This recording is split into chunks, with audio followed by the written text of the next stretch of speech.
Assalamualaikum warahmatullahi wabarakatuh. Perkenalkan saya Renaldi Ramadhani NIM 10161079.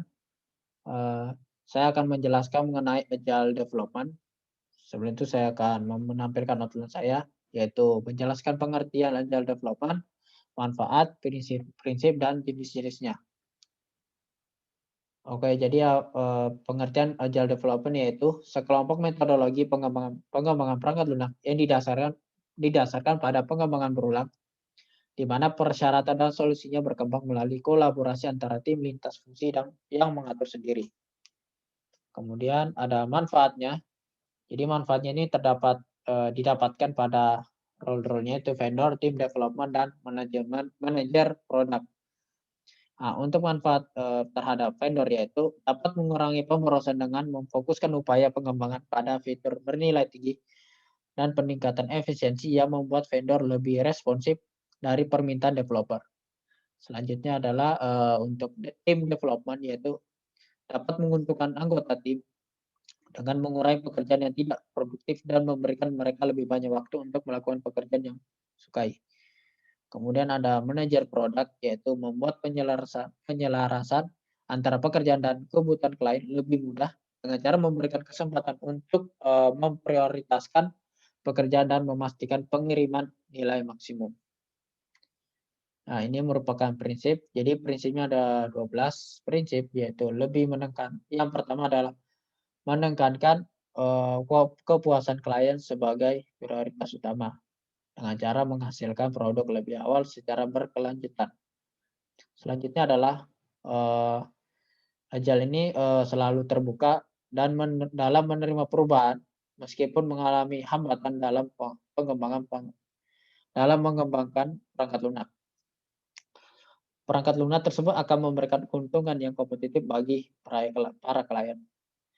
Selanjutnya dapat, menghasilkan software yang bisa bekerja dengan baik, mulai dari hitungan minggu maupun bulan, dan memiliki preferensi dalam jangka waktu yang lebih pendek. Selanjutnya adalah, developer dan rekanan bisnis harus bekerja sama selama proyek IT sedang berlangsung. Jadi bekerja sama dalam, mengerjakan proyek IT.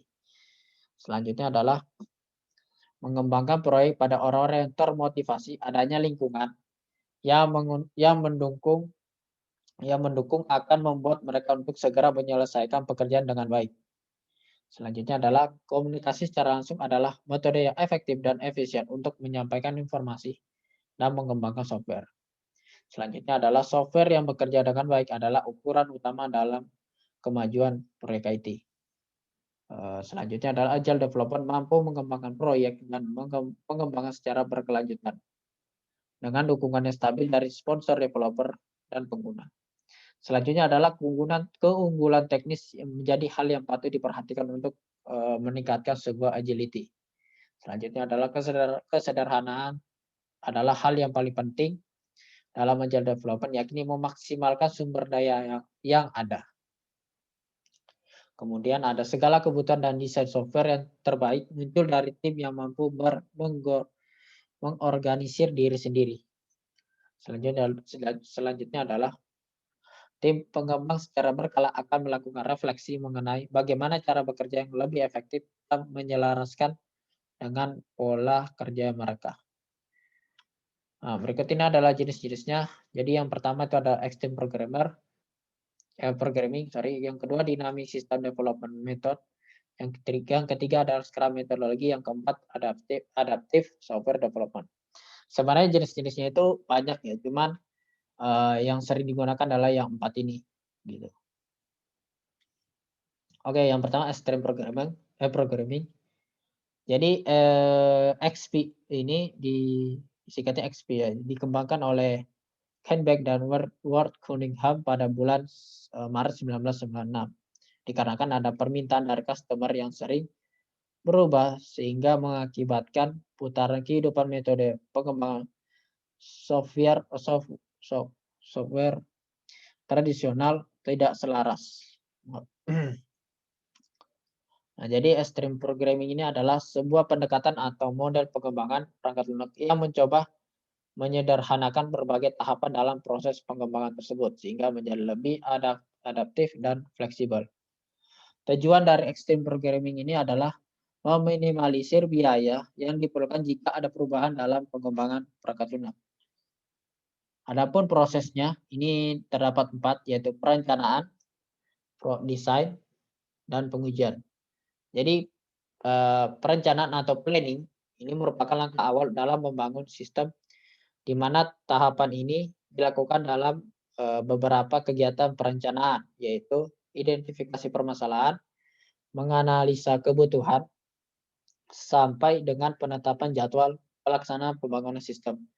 Selanjutnya adalah desain. Jadi desain ini adalah tahapan yang merancang di mana pada tahapan ini dilakukan kegiatan pemodelan yang dimulai dari pemodelan sistem, pemodelan arsitektur, sampai dengan pemodelan basis data. Yang ketiga adalah coding atau pengkodean, yaitu kegiatan penerapan pemodelan yang sudah dibuat dalam bentuk user interface dengan menggunakan bahasa pemrograman. Selanjutnya adalah testing atau pengujian, yaitu tahapan yang dilakukan untuk menguji sistem untuk mengetahui kesalahan apa aja yang timbul saat aplikasi sedang berjalan, serta mengetahui apakah sistem yang dibangun sudah sesuai dengan kebutuhan pengguna. Oke, selanjutnya adalah dynamic system development method. Ya, jadi metode ini menyajikan kerangka kerja atau framework untuk membangun dan memelihara sistem dalam waktu terbatas melalui penggunaan prototyping tambahan dalam lingkungan proyek terkendalikan. Adapun filosofinya itu ialah 80% aplikasi dapat dikirim dalam 20% dalam waktu yang diperlukan untuk mengirimkan aplikasi yang lengkap atau 100%. Nah, adapun beberapa prosesnya. Jadi prosesnya ini ada 5, yaitu feasibility study, business study, functional model interaction, design and build interaction, dan implementation. Nah, jadi untuk studi kelayakan atau feasibility study yaitu menetapkan kebutuhan menetapkan kebutuhan dan kendala bisnis dasar yang terkait dengan aplikasi yang akan dibangun, dan kemudian menilai apakah aplikasi tersebut merupakan kandidat yang layak untuk proses dynamic system development method. Baru selanjutnya adalah studi bisnis. Business study, atau studi bisnis, yaitu menetapkan kebutuhan fungsional dan informasi yang memungkinkan aplikasi memberikan nilai bisnis, juga mendefinisikan arsitektur aplikasi dasar dan mengidentifikasi kebutuhan pemeliharaan untuk aplikasi tersebut. Selanjutnya ada functional model iteration, yaitu menghasilkan seperangkat prototipe tambahan yang menunjukkan fungsionalitas bagi pelanggan. Selanjutnya adalah design and build iteration, yaitu meninjau kembali prototipe yang dibangun selama iterasi model fungsional untuk memastikan bahwa masing-masing telah direkayasa sedemikian rupa sehingga memungkinkan untuk memberikan nilai bisnis operasional bagi pengguna akhir. Selanjutnya adalah implementation, yaitu menempatkan software increment terbaru ke dalam lingkungan operasional. Oke, adapun adalah Scrum method, yaitu dikembangkan oleh Jeff Sutherland dan tim pengembangan di awal 90-an. Oke, ini value-nya. Jadi ada beberapa value, yaitu commitment, courage, focus, dan openness, respect. Jadi value yang pertama komitmen, yaitu sebuah tim dalam Scrum mengarahkan dan mengawasi dirinya sendiri. Setiap anggota berarti telah mengerti dan tanggung jawab dan mendedikasikan dirinya untuk menyelesaikan sebuah pekerjaan telah disepakati bersama. Selanjutnya ada courage, yaitu sebuah tim merupakan suatu entitas di mana gagal atau berhasilnya sebuah ide beserta eksekusinya ditanggung bersama. Yang ketiga adalah fokus, di mana ini metode Scrum yang maksudnya prinsip Scrum yang paling terasa adalah fokus. Jadi ini lebih fokus ke dalam pekerjaan yang harus diselesaikan pada hari itu. Selanjutnya adalah openness. Jadi openness yaitu sebuah tim diberikan kesempatan untuk berkumpul dan berbagi agar anggotanya dapat menyampaikan ide, permasalahan ataupun pandangan tentang sebuah pekerjaan. Kemudian yang terakhir ada respect, yaitu setiap tim terdiri dari anggota yang memiliki kelebihan dan kekurangan masing-masing.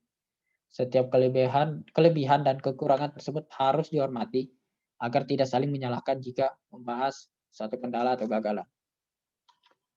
Adapun prosesnya, ya terdapat 4, yaitu pertama adalah backlog, yang kedua sprint, yang ketiga adalah scrum meetings, yang keempat demo. Backlog ini adalah daftar kebutuhan yang jadi prioritas klien. Kalau sprint itu adalah unit pekerjaan yang diperlukan untuk memenuhi kebutuhan ditetapkan ke dalam backlog sesuai dengan waktu yang ditetapkan dalam time box. Jadi kalau nggak salah time box itu 30 hari biasanya.